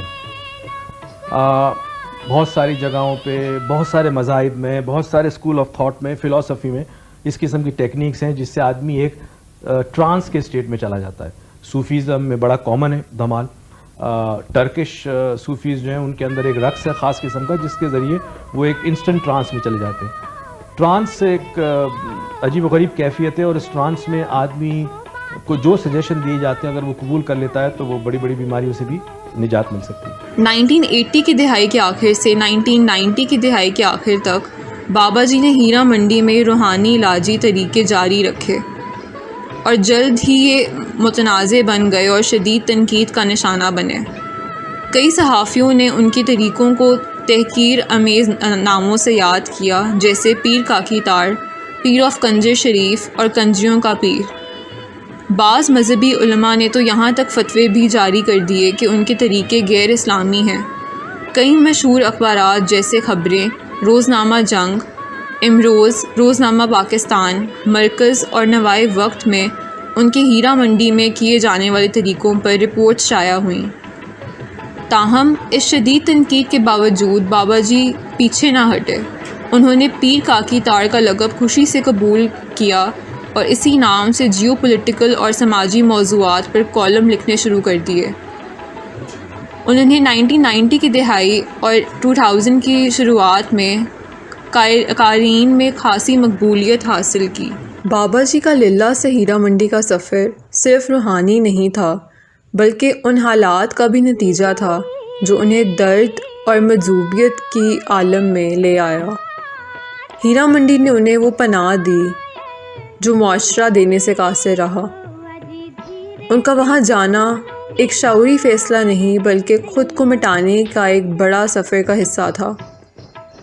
बाबा जी ने ना सिर्फ उन काकियों के साथ ज़िंदगी गुजारी, बल्कि उनके लिए नए रास्ते भी खोले, जैसे कि 300 से ज़ायद काकियों की शादियां करवाकर उनके लिए वो सिर्फ रहनुमा नहीं, एक बाबा थे। बाबा जी ने उन काकियों को माशरे के सामने नई नज़र से पेश किया, ये बावर कराया कि जिन्हें तुमने गिरा हुआ समझा है उन्हीं में शिफा देने की ताकत है। नहीं, पहले मुझे नहीं पता था कि मैं ठीक कर सकती हूँ, कि मेरी धमाल से ये ठीक हो सकता है। लेकिन एक मरीज़ आया, बाबा जी ने कहा धमाल दिखाओ, तुम्हारी धमाल से ये ठीक हो जाएगा। मुझे यकीन नहीं था कि ये ठीक हो सकता है, लेकिन मैंने धमाल लगाई, जब वो ठीक हो गया तो वो बड़ा खुश हो गया। उसने कहा कि मैं ठीक हो गया हूँ। मुझे फिर भी यकीन नहीं आ रहा था कि मेरी धमाल से वो ठीक हो सकता है।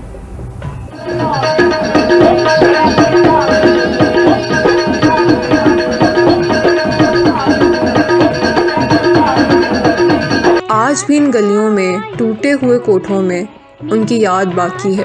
रात स्टिक फड़े होते सन ते जिस मर्जी डेरे वड़ जाते सन, हैं ते कोई भी नहीं उन्होंने इनकार करता सी।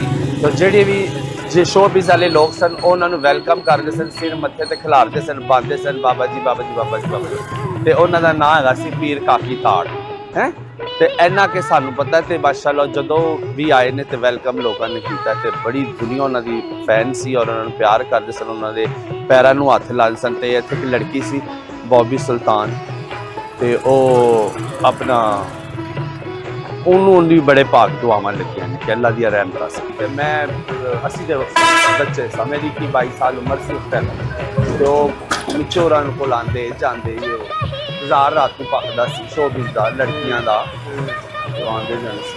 ठीक है, कोठे आबाद सन जदों जांदे सन ना, ते उत्ते बच्चियां सब उन्होंने गोडियां नूं हथ लांदियां सन ते अपना अगे होकर मिलदियां सन। लेकिन उन्होंने दुआ, मैं अज तुहाडी गल तो कैच किया कि वाकई उन्होंने दुआ दी। कोई घरां वाली होंगी, कोई लंडन बैठी है, कोई अमेरिका बैठी है, कोई जौहर टाउन, कोई मॉडल टाउन, कोई गार्डन टाउन, बच्ची जम के अपनी इज्जत आबरू दी लाई।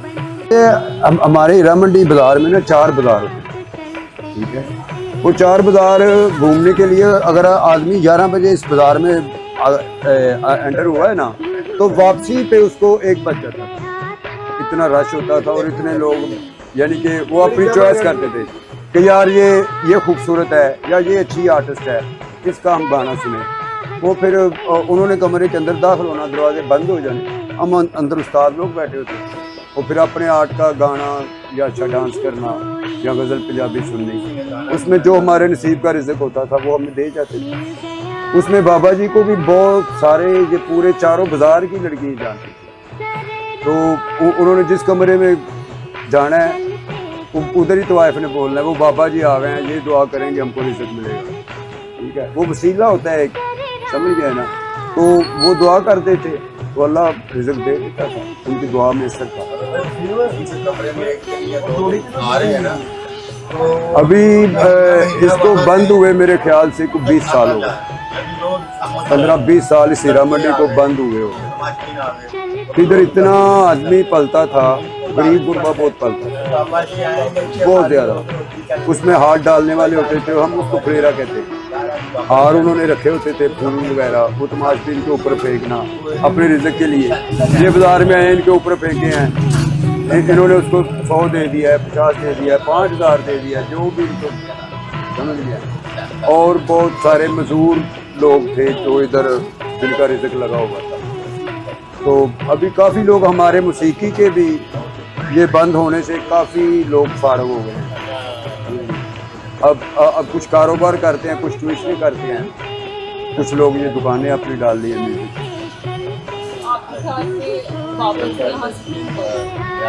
बाबा जी मेरे ख्याल से वो इधर उन्हों का एक पीरियड था जिसको ये फकीर या फुकरा चिला बोलते हैं।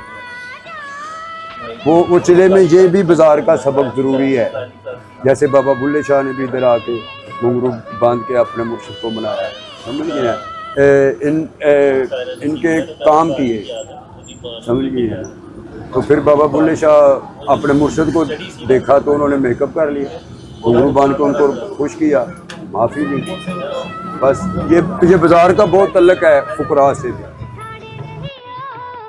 जैसे जैसे जगह, मकानी सयाक़ व सबाक़ और समाइन बदले, वैसे ही वो रसूम व रवायात भी बदल गईं जो बाबा जी ने इब्तिदा में हीरा मंडी में मुतारिफ़ करवाई थीं।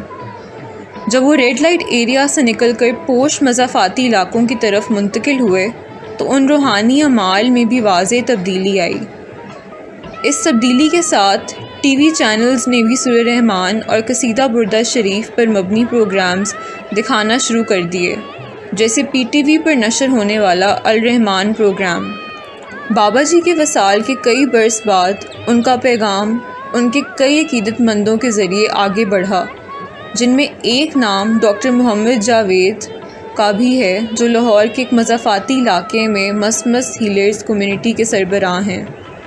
जब बाबा जी का मैसेज मुख्तलिफ़ इलाकों और समाजी और मकानी तनाज़ुरात में मुंतकिल हुआ तो उनकी रूहानी रसूमात और तरीक़ों में दिलचस्प तब्दीलियाँ देखने को मिलीं। वो कलाम जो पहले किसी कोठे पर एक रकासा की पुरसोज़ आवाज़ में बराह रास्त पेश किया जाता था, अब जदीद लाउड स्पीकर्स पर मारूफ सिंगर्स की आवाज़ में सुनाया जाने लगा। काकियों के वो रक़्स या इशारे जो बरसों के तजुर्बे के साथ कोठे की मिट्टी पर जन्म लेते थे, अब बदल चुके थे।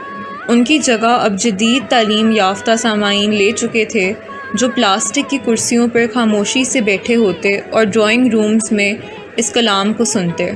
जहाँ पहले बेसाख्ता रक़्स और वजदानी हरकत की गुंजाइश थी, अब खामोश मुराक़बा और फ़िक्र को तरजीह दी जाती थी। वो रक़्स जो वजद और हरकत के ज़रिए रूहानी कैफियत को उभारता, अब सामाईन के लिए एक मुख्तलिफ़ शक्ल इख्तियार कर चुका था, जो यूट्यूब लिंक्स और ब्लूटूथ स्पीकर्स के ज़रिए कसीदा बुर्दा शरीफ और सूरह रहमान के हर मिसरे को जज़्ब कर रहे होते। तो इट्स इनएविटेबल कि अब चाहे जो मर्ज़ी फील्ड है, चाहे स्पिरिचुअलिटी है, चाहे साइंस है, तो उसमें आज जो मीडिया है, कैमरा है, इंटरनेट है, मोबाइल फ़ोन्स हैं, सोशल मीडिया है, it plays a very important role.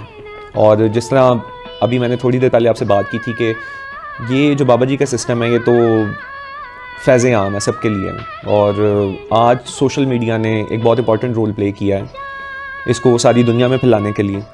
और इंटरनेट के ज़रिए से जब दुआ सेशन भी होता है, जैसे वो पूरी दुनिया में देखा जाता है, और जगह जगह से जब लाइव कॉल सेशंस होती हैं और लोग रो रहे होते हैं और अल्लाह का शुक्र अदा कर रहे होते हैं कि मैसेज उन तक पहुंचा है, तो सोशल मीडिया ने इसके अंदर एक बहुत इंपॉर्टेंट रोल प्ले किया। कैमरा आप देखें, इन कैमरे, ये सिलसिला शुरू हुआ था रिकॉर्डेड सेशन से, जब हम कैमरास के ज़रिए से दुआ सेशंस को रिकॉर्ड करके सोशल मीडिया के ऊपर ही पोस्ट करते होते थे, लेकिन अब हमने इसको लाइव किया है। उसके बाद पूरी दुनिया में लोग इसको देखते हैं, घर बैठे क्योर हो जाते हैं। इससे बड़ी नेमत और क्या हो सकती है। तो डेफिनेटली स्पिरिचुअल प्रैक्टिसेस आज आप कह सकते हैं कि उनकी जो रीच है वो बहुत ज़्यादा बढ़ गई है सोशल मीडिया प्लेटफॉर्म्स के ज़रिए से, मोबाइल फ़ोन, कैमरास के ज़रिए से। अब ये मैसेज आम इंसान की पहुंच में है। पहले ऐसा नहीं होता था। जैसे अगर हम थोड़ा कुछ अर्सा पहले जाएं, जैसा बाबा जी के ज़माने में इंटरनेट और ये मोबाइल फ़ोन्स इतने ज़्यादा आम नहीं होते थे। आज आप देखें, और पिछले 5-10 सालों में जब से ये इंटरनेट और कैमराज ये सब चीज़ें आई हैं, तो ये मैसेज जो है बहुत तेज़ी से जो है वो फैला है। मौसीकी की थेरेपी जो कभी एक बेसाख्ता और जज्ब से लबरेज़ अमल होता था, जहाँ बाबा जी चटाई पर बैठे होते और उनकी काकी दर्द से भरा कलाम गाती, अब एक मुख्तलिफ़ शक्ल इख्तियार कर चुका था। मज़ाफ़ाती घरों और कम्युनिटी हॉल्स में अब शिफा एहतियात से तरतीब दी गई ऑडियो क्लिप्स के ज़रिए दी जाती थी। धमाल की शुरीदा बेतरतीब तवानाई अब सूरह रहमान की मुतवाज़न और दोहराई जाने वाली आयात की सूरत इख्तियार कर चुकी थी। अब शिफा गाने वाले के हाथ में नहीं रही बल्कि सुनने वाले के दिल में मुंतकिल हो चुकी थी। जो रूहानी ताकत पहले हरकत में ज़ाहिर होती थी अब वो बातिन में जा चुकी थी। तिलावत और साउंड इंजीनियरिंग के ज़रिए बाबा जी ने इस तब्दीली की मुज़ाहमत नहीं की। वो जानते थे कि जगहें बदलती हैं, लोग बदलते हैं और रसूमात को भी बदलना पड़ता है। अगर हीरा मंडी ने टूटे दिलों को रक़्स और मौसीकी के ज़रिए जगह दी तो 5 स्टार मज़ाफ़ाती महफ़िलों ने पेशावर अफराद को कुरान की तिलावत और नातिया कलाम के ज़रिए सुकून दिया। ज़रिया बदल गया लेकिन पैगाम नहीं। ये सिर्फ़ कमी का अमल नहीं था बल्कि एक नई तरतीब और दोबारा तख्लीक का अमल था। एक नई रूहानी बरादरी का तसव्वुर जो एयर कंडीशनर्स, प्रिंट शुदा पैम्फलेट्स और प्रोजेक्टर स्क्रीन्स के बीचों बीच बनी। जैसे बाबा जी ने एक दिन किसी कोठे की गुलगारा की आवाज़ को शिफा का वसीला कहा था, वैसे ही अब वो सूरह रहमान और कसीदा बुर्दा को सुनते और यकीन रख कर कहते ये भी शिफा है। इसको इस तरह मैं तो इस तरह आपको जवाब दूंगा कि गर्जमंद दीवाना होता है, ठीक है। वो अपने दर्द के लिए, अपने दुख के लिए, उसे जहाँ पे भी कोई अल्लाह वाला अल्लाह मिलेगा ना वो वहाँ पहुँच जाएगा, ठीक है। वो क्योंकि वो हर जगह, ठीक, तो वो वाला एरिया हो, ये वाला एरिया हो, कोई DHA का एरिया हो, इफेक्ट एक जैसे ही होगा। डिपेंड करता है कि जो गर्ज लेके जा रहा है, जो दीवाना है, वो किस तरह जा रहा है आगे। स्पिरिचुअली बोला जाता है कि आप जहाँ पे जा रहे हो, अगर आप पहले ही भरे हुए जा रहे हो, ठीक है, तो फिर आप आगे से कुछ नहीं ले सकोगे। हाँ, खाली जाओगे तो फिर आगे से भी कुछ खैर पाओगे, ठीक है। तो मेरी इंटेक मिल रहे होते हैं या अल्लाह के साथ कनेक्शन फील हो रहा होता है कि आप कहते हो कि यार ये कैसे हो गया। तो असल में तो मुझे ऐसा लगता है कि सूरह रहमान हो या धमाल हो या बाबा जी किसी को कुछ कह दें, या जैसे मैं बात करी थी कि समटाइम्स आपको किसी बंदे का सिर्फ ख्याल आता है और आपको ये मैसेज मिलता है कि वो क्योर हो गया अपनी इलनेस से। आपकी कहीं दुआ निकल गई होती है उसके लिए, आपको ख़ुद भी नहीं समझ आई होती कि ये कैसे हो गया, मैंने तो सिर्फ फील किया था इसका पेन। तो वही वाली बात कि आपकी प्योरिटी मैटर करती है कि आपने किस प्योरिटी के साथ, अगर आपके दिल में है ना कोई भी अल्लाह वाला सिर्फ ये चाहता है कि मैं भला कर दूँ इन लोगों का, और अब अगर मैं पेशावर जाऊँगी तो मैं वहाँ पे उन्हीं की लैंग्वेज में बात करूँगी, मैं वहाँ पे इंग्लिश तो नहीं बोलना शुरू कर दूँगी। या अगर मैं किसी ऐसी जगह पे गई हूँ जहाँ पे स्पेनिश बोलनी है, वहाँ मैं पंजाबी बोलना शुरू कर दूँ तो ऑब्वियसली उनको समझ नहीं आएगा। तो एक तो ये भी बात है कि जो जगह है आपने वही ज़ुबान बोलनी है, और उसके बाद फिर ये है कि आपकी नीयत बहुत मैटर करती है। आप अगर मुखलिस हो के मैसेज दे रहे हैं, तो चाहे आप धमाल का मैसेज दे रहे हैं, चाहे आप सूरह रहमान का मैसेज दे रहे हैं, कसीदे का दे रहे हैं, तो इम्पैक्ट और इफ़ेक्ट उसका जो है ना वो वैसा ही आएगा, क्योंकि अल्लाह ताला शायद आपके बोलने की लाज रख लेते हैं, या अल्लाह ताला ख़ुद चाह रहे होते हैं कि इस बंदे का काम हो, इस बंदे का काम हो, अल्लाह ताला ख़ुद ये चाह रहे होते हैं। तो अल्लाह ताला आपके थ्रू जो है उस तक मैसेज पहुंचा देते हैं। जैसे जैसे मुआशरा जदीद होता गया, मौसीकी की थेरेपी में भी वुसअत आती गई। वो थेरेपी जो पहले सिर्फ लॉलीवुड गानों या सूफियाना कलाम तक महदूद थी, वो अब मज़ीद और मौसीकियाई असनाफ़ को भी शामिल करने लगी। इसमें बॉलीवुड स्पिरिचुअलिटी का इस्तेमाल भी आम हो गया। जहाँ आम तौर पर एक बाहर का फ़र्द ऐसे गानों को दुनियावी मोहब्बत या फहाशियत पर मबनी समझता है, इस कम्युनिटी में इन गानों को भी रूहानियत के रंग में देखा जा सकता है। इन बरसों में जगह और रसूमात के बदलने के साथ साथ बाबा का तसव्वुर भी बातदरीज तब्दील हुआ। हीरा मंडी की महरूम काकियों के एक सादा रूहानी रहनुमा या बाबा से लेकर एक डॉक्टर बाबा तक का सफ़र जो रूहानियत और साइंस के संगम की लामत बनकर एक जदीद महंगे इलाके में हर तबके और पस मंज़र के लोगों को संभालते हैं, ये भी इसी तब्दीली की लामत है। मेरे फादर ने इनके 5-6 साल की एज में उनकी डेथ हो गई थी। तो जब मैं सर के पास आई थी ना, तो सर ने मैंने सर को ये कहा कि कभी आप फ्रेंड लगते हैं, कभी आप मामा जैसे लगते हैं, कभी आप ना टीचर लगते हैं, तो कभी आप भाई लगते हैं। तो मैं ना एक वर्ड में एक्सप्लेन नहीं कर सकती कि आपका और मेरा रिलेशनशिप क्या है ना, तो असल में ये क्या है मुझे नहीं पता। तो एक दफ़ा सर ने ये कहा कि सबके लिए मैं मामा हूँ लेकिन सुंदस का मैं बाबा हूँ ना। तो समटाइम्स ऐसे होता है कुछ चीज़ों की आपको खुद भी पता नहीं होता कि आपकी फीलिंग क्या है अगले बंदे के लिए, लेकिन gradually over the period of time या कुछ ऐसे मोमेंट्स आए जिनमें मैंने रियलाइज़ किया कि वाकई मैं सर के बारे में ऐसे पोजेसिव हूँ जैसे बेटी होती है। तो शायद वो एक डेफिशिएंसी थी मेरी लाइफ में, तो इसलिए मुझे एज अ गिफ्ट अल्लाह ताला ने सर दे दिए। ये बिल्कुल डिफरेंट है ट्रेडिशनल जो सूफ़ी सिलसिले चल रहे हैं, जिस तरह वहाँ पर जो मुरीद और मुर्शद का कॉन्सेप्ट होता है वो बिल्कुल यहाँ पर एप्लीकेबल नहीं होता। डॉक्टर साहब यहाँ पर आने वाले पहले बंदे को ऐसे गले लगा लेते हैं, ऑन कर लेते हैं जैसे वो उसको पता नहीं कितने सालों से जानते हैं। और जब मैं डॉक्टर साहब के पास पहली दफ़ा आया था तो मुझे डिस्क्राइब करना मुश्किल हो गया था कि ये क्या फ़ीलिंग है। वो एक टीचर हैं, वो एक मुर्शद हैं, वो बाप हैं, माँ हैं, बस वो मुझे तो यही लगा कि वो एक्सट्रीम फॉर्म ऑफ लव है। और उन्होंने आते साथ ही जैसे डॉक्टर साहब कहते हैं ना कि जो शख्स पहले दिन यहाँ पे आता है उसको उसी दिन उसका हिस्सा उसके हवाले कर दिया जाता है। तो सूफ़ी जो सिस्टम्स होते हैं वहाँ पर तो ऐसा बिल्कुल नहीं होता। वहाँ पे कई सालों की रियाजत करवाई जाती है जो स्टूडेंट्स होते हैं उनसे, और फिर उसके बाद गद्दी चीनी का कॉन्सेप्ट भी होता है जिसके पीछे हम देखते हैं कि काफ़ी प्रॉब्लम्स भी होती हैं गद्दी हासिल करने के लिए। लेकिन ये जो बाबा जी का सिस्टम है डॉक्टर साहब के ज़रिए से ही मुझे पता चला, तो उसमें गद्दी का कोई जो है वो रोल नहीं है। डॉक्टर साहब कहते हैं जब आप आते हो तो आप मरीज़ होते हो, और जब आप जाते हो तो आप सब डॉक्टर होते हो, और इश्क में सब बराबर होते हैं, और इसमें किसी का किरदार भी नहीं देखा जाता irrespective of any persons character और पास्ट। यहाँ पे सबसे प्यार किया जाता है, और पहले दिन आने वाला शख्स और 10 साल 12 साल 15 साल 20 साल पुराना शख्स एक बराबर होता। हाल ही में बाबा जी के मज़ार को अपग्रेड कर दिया गया है। एक सादा मगर पुरवकार और वसीओ अरीज़ मज़ार की जगह अब एक नहायत मुज़य्यन, शानदार और मालो दौलत की नुमाइंदा करदा इमारत ने ले ली है, जो मॉडर्नाइजेशन, प्राइवेटाइजेशन और एक्सक्लूसिविटी की लामत है। बाबा जी की विरासत अब भी शहरी तरक्की और तेज़ी से बदलते हुए माशरती तकाज़ों से आज़ाद नहीं रही।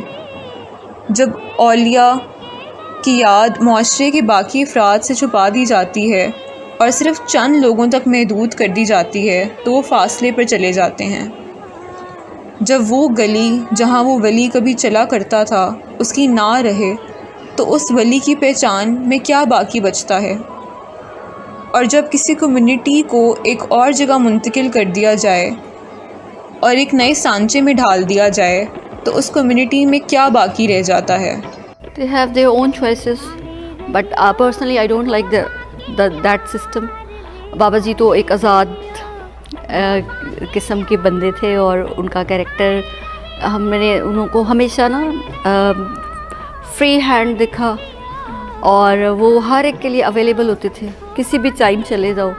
तो मैंने उनके साथ बहुत अच्छा टाइम गुजारा हुआ है, और वो कहते थे हर वक्त अवेलेबल होते हैं, इस तरह करने से कोई फ़र्क नहीं पड़ने वाला, और कोई किसी को ऐसे कैद नहीं कर सकता। बाबा एक आज़ाद रूह है, और उन्होंने हमें ख़ुद भी हमें भी आज़ाद होना सिखाया था हर चीज़ से। तो ये चीज़ें चलती रहेंगी, लेकिन हम लोगों ने जो मुझे बाबा जी का मेन मैसेज समझ आया है कि अपनी ज़ात पे काम करें। मैं एंड में फिर यही कहूँगी, अपने आप से प्यार करें, ठीक है। ज़िंदगी की चीज़ें ऐसी चलती रहेंगी, उसमें बाबा जी का जो मैसेज जिसने लाइफ आपकी चेंज की है कि सबसे खूबसूरत आपकी ज़ात है जो अल्लाह ताला ने आपको दी है, और एक ही दफ़ा आपको लाइफ मिलनी है, तो आपको अल्लाह ताला ने जो अपॉर्चुनिटी दी है अपना असेसमेंट करने की, ठीक है ना, तो वो आपने करते रहना है। आपने अपनी तरफ से कोशिश करनी है कि आप कोई ऐसा काम ना करें जो किसी को डिस्ट्रॉय करे, और सबसे किसी को नहीं, आपकी ज़ात को भी ना करे। तो अपनी ज़ात पे काम करते रहें, जो बाबा जी का मैसेज है। और ये जो छोटी मोटी चीज़ें ये चलती रहेंगी। तो बाबा जी एक बात कहते थे, हम जिन्स हम परवाज़, कबूतर ब कबूतर, बाज़ ब बाज़। तो जो जिस तरह का होता है उस तरह का ही लोग उनको मिलते हैं, एनवायरनमेंट मिलता है, इंसान अपनी सोबत से पहचाना जाता है। क्योंकि हम बाबा जी के साथ रहे हुए हैं, तो बाबा जी तो कहते थे दिन रात जिस वक्त मर्ज़ी मेरे पास आओ, बाबे का दरवाज़ा खुला हुआ है। तो अल्लाह का दरवाज़ा तो रहमत का कभी बंद नहीं होता, और अल्लाह से उसका बस बाबा जी कहते रहम करम और फजल मांगते रहो। तो दुआ है, दुआ बाबा जी ने सिखाई, और हमने भी लोगों के लिए दुआ ही करनी है। ये ज़िंदगी के अप एंड डाउन्स चलते रहेंगे, ठीक है। बहुत सी चीज़ें होती हैं जो हमारा माइंड एक्सेप्ट नहीं कर रहा, तो चेंजेस, ठीक है, लेकिन उसके साथ ही ज़िंदगी ने मूव ऑन करते रहना है, और उसमें से आपने ना अच्छी चीज़ें पिक करनी है और बुरी चीज़ें निकाल देनी।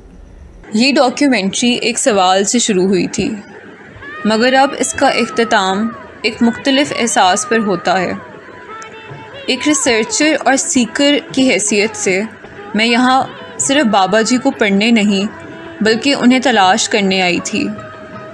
मैं ये दावा नहीं करती कि मैं बाबा जी को जानती हूँ, लेकिन मैं उस मोहब्बत के एहसास को पहचानती हूँ जो बग़ैर किसी तलब के बांटी जाती है।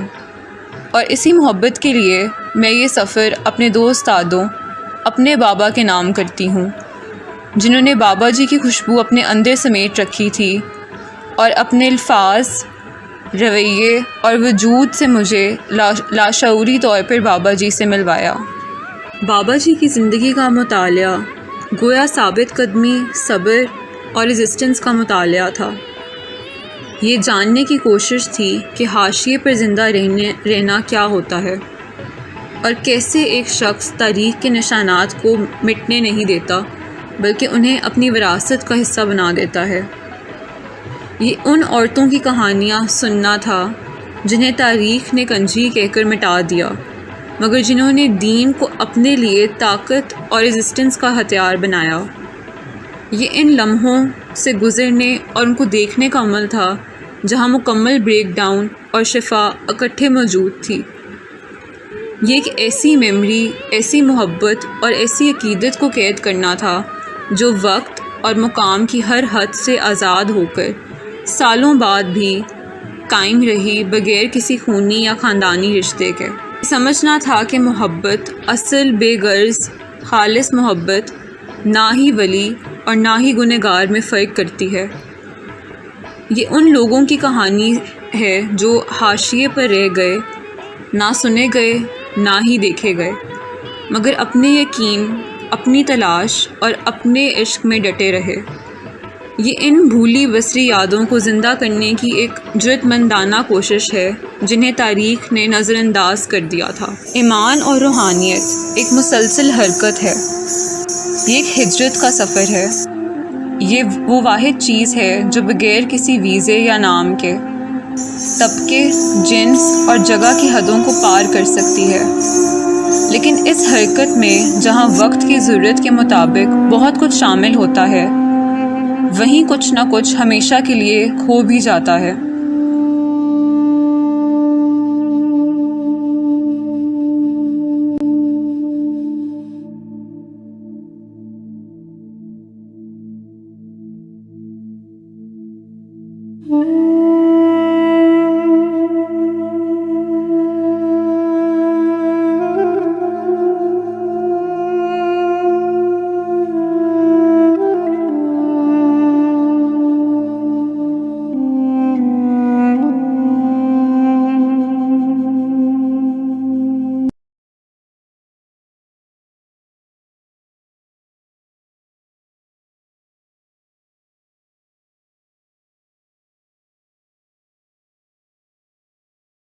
दो शेड किए थे, उनमें एक बच्ची वाला था, वो पहले प्ले कर देना।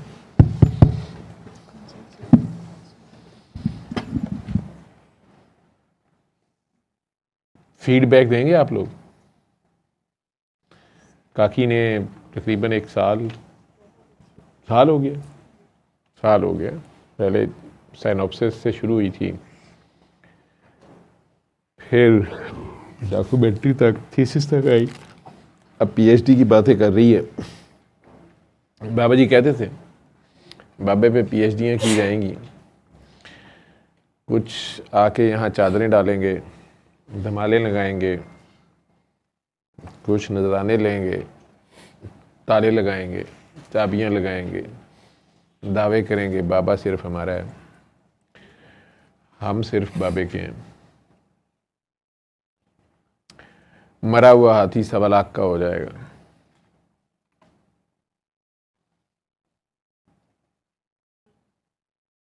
अभी तुम देखना यहाँ बनता क्या है।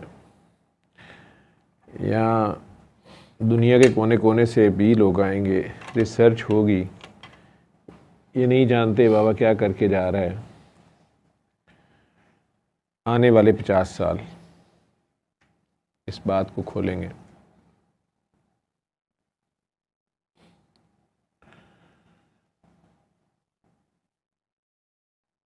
लेकिन किसी ने अकीदत में अचानक किसी दिन किसी बात के दौरान मेरी मौजूदगी में इसी तरह बाबा जी को कहा कि बाबा जी आपको तो जाने की इसलिए जल्दी है कि आपको तो डर कोई नहीं ना, अल्लाह मियाँ तो आपसे बड़ा खुश होगा, आपने इतना काम किया है, तो आप तो फटाफट जाके जाना चाहते हैं, आप तो वहाँ से इनाम ही मिलना है। तो बाबा जी को शदीद झटका लगा और बड़े गुस्से में उससे कहते हैं कि ओए ख़बरदार, ये ख्याल भी ना गुजरे क्या किया अल्लाह का मैंने, या तुम लोगों ने 4 दवाएं करा देते हो, तुम ठीक करते हो, तुम शिफा देते हो, ख़बरदार। और ये क्या तुम्हें पता है ये उसको मंजूर भी है कि नहीं है? उल्टा बाबे को भी उसने उधर पुट्ठा टांगा और तुम्हें भी कहो तुम बाबे के साथ हो, इधर आओ, साड़ी तो जान निकल गई। ये कहाँ से तुमने बना लिया है कि उसको मंजूर होगा तो कबूल होगा तो तुम आगे जाओगे तो अवार्ड मिलेंगे, हो सकता है उधर भी 76 ही हो। तैयारी पकड़ो, खबरदार ये ख्याल भी ना गुजरे, अल्लाह का काम कर दिया है, तुम्हारा कौन सा, तुमने क्या किया अल्लाह का? किसी ने कुछ नहीं किया। बाबे का भी लगे हो दिमाग खराब करने, गोडे गिट्टों में बैठने लगे हो। पता नहीं, बात फिर दोहराया उन्होंने फिक्रा, पता नहीं उसको कबूल है कि मंजूर भी है कि नहीं है। ये तो बाबे का अपना पागलपन है, बाबा बस वक्त गुजारना था ऐसे गुजार लिया।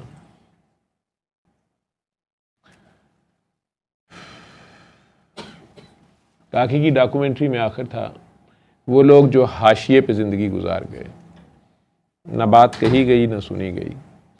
मुझे भूल गया, शायद इफ्तिखार आरिफ साहब हैं, मैं माजरत से तमाम दुनिया के शोरा से माजरत के साथ, और जिनका पर्टिकुलर शेर है या मुनीर नियाज़ी साहब का, मुझे नहीं पता किन का शेर है, या अहमद फराज का है, उसका पहला मिसरा भी कुछ भूल गया है। और वैसे भी मैं कहीं और बस चले ना चले शेरों की टांगें बाजू तोड़ता फोड़ता रहता हूँ। तो वो कुछ इस तरह का ही शेर है कि यही एक अलमिया, कुछ इस तरह की बात है कि यही एक अलमिया है, कि यही अलमिया है। ये शायद जॉन एलिया साहब का है कि बात कही नहीं गई, बात सुनी ही नहीं गई। जॉन एलिया साहब का स्टाइल उनका कुछ ऐसा ही है।